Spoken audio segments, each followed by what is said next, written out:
Massachusetts beer reviews. I found a local New England beer at the liquor store the other day, this weekend, and it intrigued me greatly. This was from a place that I had visited this summer back in August, the first week of August in New Hampshire. This is the Woodstock Inn and Brewery Pig's Ear Double Down Brown Ale. Double Pig's Ear.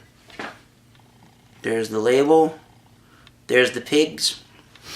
Now they make a beer that's called the Pig's Ear Brown Ale, which is more or less a little bit of a darker version of Newcastle, and I really like that beer. It's just, if you like Newcastle, give that thing a try. It's a really solid brown ale. This is the Imperial style of their Pig's Ear Brown Ale. And they are from Woodstock, New Hampshire, in the White Mountain region of New Hampshire. It says, Pig's Ear Double Brown Ale White Mountain Bomber Series. An indigenous, big, and roasty rendition of our famous Pig's Ear Brown Ale, meticulously handcrafted in small batches, gentle quantities of Mount Hood, Cascade, and Willamette hops balance out the rich maltiness provided by the impressive grain bill. IBUs are 25. This bottle, I already opened it to have it with some steak dinner tonight, says best before January 15th. But since this bottle is 8.4% alcohol, I happen to think that and it tasted that way already, happen to think that that doesn't really matter too much. So let's try the second glass of this and see what we think of the Double Down Brown Ale Double Pig's Ear from Woodstock Inn and Brewery.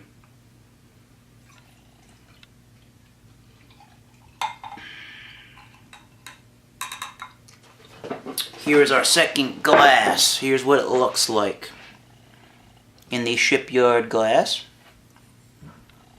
Shipyard. So the Pig's Ear Brown Ale was definitely all brown. This definitely has a black look to it, as you can see there. It's got a typical kind of, it's not as big, even though it's not big, an Imperial Stout head, even though it's not too big. This has a little bit smaller of a head than that, but it's similar where it's just a thin lacing, but it has lots of fine little streams of the bubbles. And there's a lot of bubbles around the rim of the glass. And if you swirl it a little bit, you may get a little bit more. And some of that's just due to the fact that it's got a lot of alcohol. It's 8.4%. So you can see, I don't know if you can see that. You can probably see that there. It's got a little bit of the legs from the alcohol. So it's got some nice lacing on that. Definitely a ruby red towards the bottom of the glass, but it's dark overall. Let's give that a smell test. Yeah, it's definitely got a brown ale, grainy, malty scent. It's definitely got a big caramel malt sweetness to it. And it has a big Italian or French roast coffee towards espresso even. It's definitely got a huge coffee note and the huge caramel malt note. There's not a huge amount of the hops in there, but that might be more prevalent in the flavor. I think it is. Yeah, it's got the coffee and it's got the caramel malt, and there's ever so slightly bit of chocolate, but it's primarily the malt and the coffee. So let's get a taste of the Double Down Brown Ale. Cheers, guys. It's real nice. It's got a bigger bite initially. It's got a big bite, I should say, initially of the 8.4% alcohol. It's not masked. It's not masked entirely. You can taste it, but then again, it's still not a huge burn into the palate. It's got the caramel malt type sweetness up front. It still has that nice coffee in that roasted, almost like an espresso, like in the nose type of a flavor. The hops slightly come out. It's not a tremendously bitter beer. It will be more bitter than, say, a Newcastle or their standard Pig's Ear Brown Ale will be. It's got a bigger, more of a bitter bite. It's got some earthiness to it. Let's see what else I can do to describe the beer here. It definitely finishes slightly sour before it dries out, I would have to say about that. The mouthfeel is definitely medium towards full-bodied. To some, it may even be full-bodied, just depending on what your palate can tolerate when it comes to these imperial browns and imperial stouts and some higher end type of porters. And it's got a nice, nice is a relative term, but it has a very interesting sweet stickiness to it. It's definitely a sticky, sweet beer.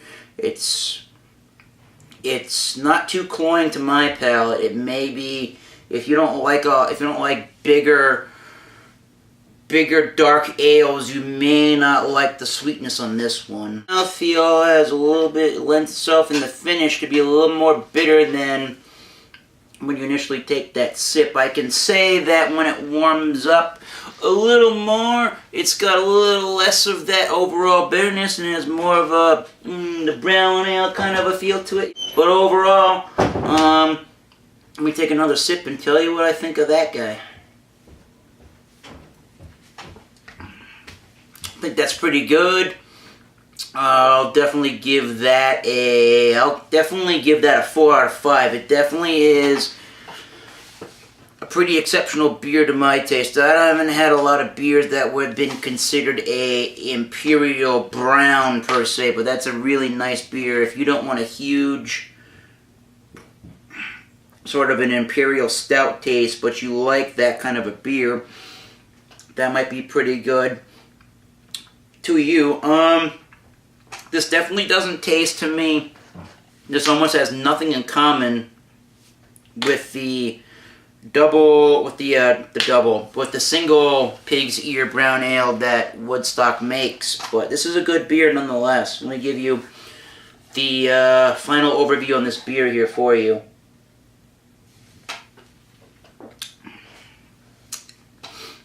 And definitely as it warms up, it has the hoppiness and the bitterness comes out a little further. It develops more. It's definitely an earthy, slightly florally, with the sweetness and the alcohol at 8.4%. It will create another layer of the bitterness to in the beer. But definitely it's got a huge caramel malt note. It does have the alcohol note at 8.4%, but it's not warm. It's not overly warm and overly harsh at all. It doesn't burn. It's got the caramel malt, the sweetness, the alcohol, fairly dry in the mouth in the finish before it turns slightly sour and bitter all at the same time. But I really think it's a good beer. I really think that the Woodstock Brewery and Inn, it is an inn, are doing a good job with their beers, and I think this would be a good beer to try if you haven't had big boozy beers yet and you want to try something. So, I'm going to give this a 4. I think it is an exceptional beer. Be careful with this bomber if you're driving around and you're the only one to drink it. I will say good beer once again, and until next time, keep tasting those great beers. Cheers, everybody. Happy St. Patrick's Day to you all early. Cheers.